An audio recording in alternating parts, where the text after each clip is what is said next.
त्याच्यामध्ये आमच्या मुलानं जे काय तिथं वक्तव्य केलं त्याचं मी समर्थन करणार नाही, परंतु तसा तो माझ्या दृष्टीनं नाही, पण राजकारणातला तो लहान आहे आणि म्हणून करता त्याच्या तोंडून जरी नकळत अशा प्रकारचं काय वक्तव्य गेलं असेल तरी सुद्धा मी त्याचा वडील म्हणून पाटील परिवाराच्या वतीनं, कारण मोठे पवार साहेब अजितदादा आज जरी मी त्यांच्यापासून दूर गेलो असेल, त्यांना अजितदादा कारणीभूत आहेत असं मी समजणार नाही, त्याला अनेक कारण आहेत, तरी सुद्धा मी त्यांचं नेतृत्व मान्य केलेलं आहे. जे आतापर्यंत वैभव उभा केलं गेलेलं आहे त्याच्यामध्ये मोठ्या साहेबांचा आणि अजितदादांचा सिंहाचा वाटा आहे.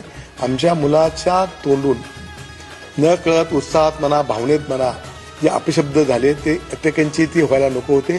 त्याबद्दल मी अजितदादांचं व्यक्तिशः आणि पवार परिवारांचं मी अंतःकरणपूर्वक इथं दिलगिरी व्यक्त करतो, क्षमा व्यक्त करतो. मोठ्या साहेबांच्या चरणी मी नतमस्तक होतो. माझी विनंती राहील की हा विषय आता इथं थांबवावा.